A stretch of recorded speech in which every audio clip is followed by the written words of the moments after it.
clear that global politics doesn't only exist in the corridors of Washington, Brussels, or Moscow. It trickles all the way down to small farms, feed mills, and fish ponds in places like Uganda.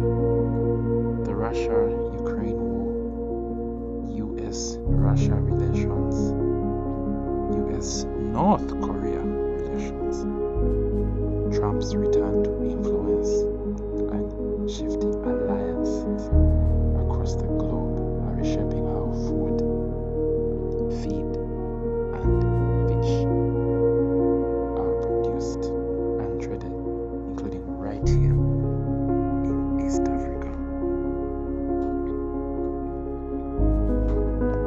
Let's start with animal nutrition. Uganda imports key feed ingredients such as soybeans, maize, fish meal, premixes, amino acids, and vitamins. A significant share of global supply comes from the United States, Brazil, China, and to a smaller extent, Russia and Ukraine. The war in Ukraine disrupted sunflower cake, wheat, and maize exports from the Black Sea region, pushing prices up across Africa. The United States, meanwhile, continues to dominate soybean and amino acids exports. This means Uganda's animal feed sector is directly tied to these global power struggles. Now, aquaculture. Uganda's fish farmers rely on quality feed, often imported, as well as export markets for Nile perch and tilapia.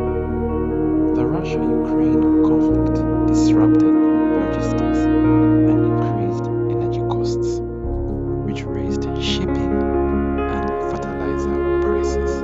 Fertilizer, of course, determines maize and soybean yield, which in turn determines the feed costs. The ripple effect is that Ugandan fish farmers pay more for feed, while at the same time competing in export markets that are squeezed by global politics. This is not just about economics, it's about foreign policy styles. Under Trump, US foreign policy was transactional, America first. Deals were struck based on short-term wins, personal diplomacy, and pressure tactics. We saw this with Trump's closeness to Netanyahu of Israel, his flirtations with Putin of Russia, and his skepticism of multilateral institutions. The result? A world order that is less predictable, where smaller countries like Uganda cannot rely on stable partnerships, but must constantly adjust. Now, history gives us examples of similar foreign policy styles. Think of Richard Nixon's opening to China in the 1970s. It was bold, transactional, and reshaped the global order. Or Ronald Reagan's direct approach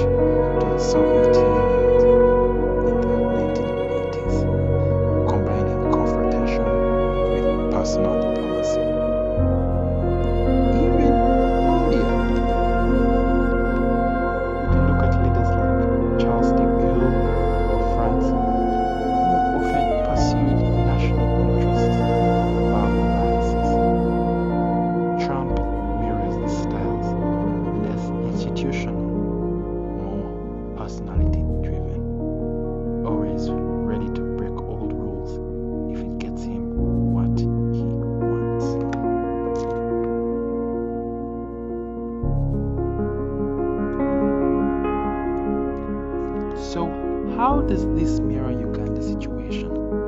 Just as small nations during the Cold War had to navigate between the US and the USSR, Uganda today must carefully balance relations between America and Russia. On one side, Uganda enjoys cooperation with Russia, even allowing Russia companies to produce our new number plates and buying fertilizers and grains. On the other, America remains a key partner in trade, there's some aid and investment. If Uganda leans in far one way, it risks losing from the other. This balancing act has direct implications for animal nutrition and aquaculture. If the US were to sanction agriculture trade involving Russia, Uganda might lose affordable access to Russian fertilizers or grain. Or if Uganda moves closer to Russia, the US could cut aid, the more aid, or trade preferences like the tariffs.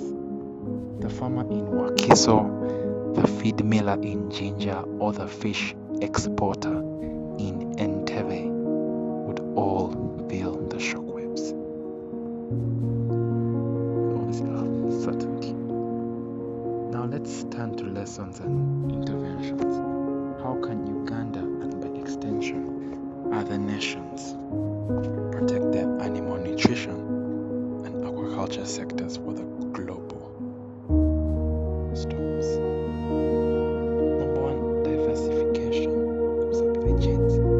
Uganda must avoid depending too heavily on one or two countries for feed ingredients, leaning from Asia, or landing from Asia, where countries like Vietnam diversified between the US, South American, and domestic production. We saw the way they copied different products and the way they're balancing even their EVs. They're not now majorly in America, they're now in Russia now. They're now in Europe. Uganda, Africa, not yet. We don't have the build to buy those electric cars. But we want to start buying them. Regional integration. The East African Community, as EAC, can become a buffer by trading more in soybean, maize, and fish meal regionally. Uganda can reduce reliance on distant powers. For example, Zambia and Tanzania have surplus maize and soybeans, which could be tapped into. Local innovation. Just as Brazil built its own, Uganda can invest in local production of feed crops, insects like black soldier fly larvae, and alternative protein sources.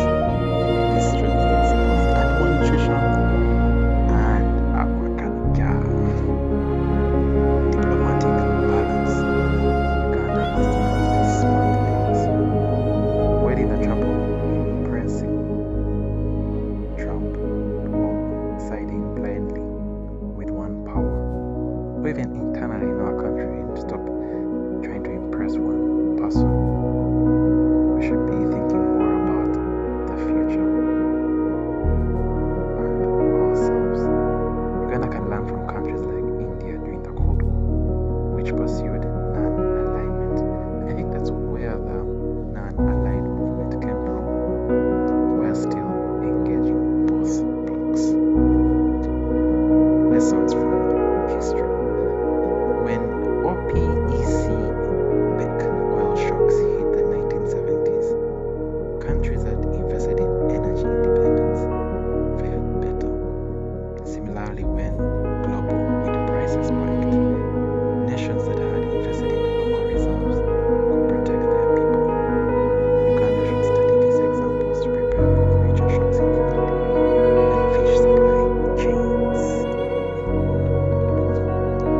also look at the Marshall Plan. It's like a really good example for how foreign policy has gone a long way. That was post-World War II Europe. It's not about one man's ego, but about rebuilding institutions, food systems, and democratic stability, having long-lasting impact. There's some sense about how it is kind of a bad plan, but that's gonna be in another video. The Cold War, the client deals. Many African countries made short-term deals with either the US or the USSR based on leaders' preferences. Most of these deals collapsed, leaving agriculture and infrastructure weak. The China Belt and Road Initiative. Yes, it is praised again and again for infrastructure, but it's also criticized for debt traps. Again, showing what happens when countries sign deals that look good, short term, without ethical foresight. Can you imagine a $500 million road? Farms, feed policies, and aquaculture projects should be built on data, sustainability, local community needs, and long-term strategy. We need to anchor policies on national food security goals. That's the Vision 2040, the SDGs. Those are 17 interconnected and ambitious goals that address different development and challenges faced by people in Uganda and the world. The CAADP, that's a Comprehensive Africa Agriculture Development Project.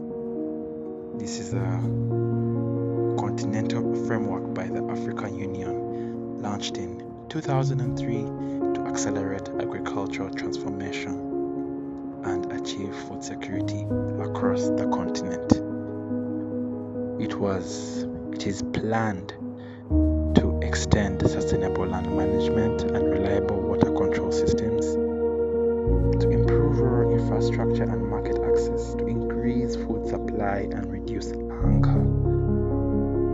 We had 3 declarations in Maputo. That's our first one in 2003, the Malabo 2014, and the Kampala Declaration.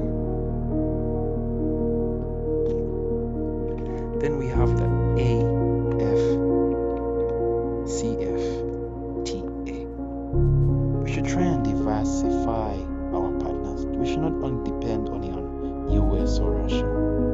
We should balance with the EU, with China, and now we should have an intra-African trade under the AFCFTA. This is a free trade agreement among the sub-Saharan Africa and all African Union member states to create the world's largest free trade zone by a number of countries to boost intra-African trades, removing tariffs, non-tariffs, and really need to harmonize policies. But we really need more and better solutions. Food security at the core. It's not just about food security. Animals can't thrive without reliable feed. And right now, feed is the biggest bottleneck in agriculture and livestock. Uganda and Africa rely heavily on imported outputs from the world. This makes the sector extremely vulnerable to tariff wars and shipping shocks. The main thing needed is domestic feed innovation to stable, tested, controlled, balanced feeds. You can see how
cross-border trade routes for quick movement of fish fingerlings and feed, even during the worst of crises.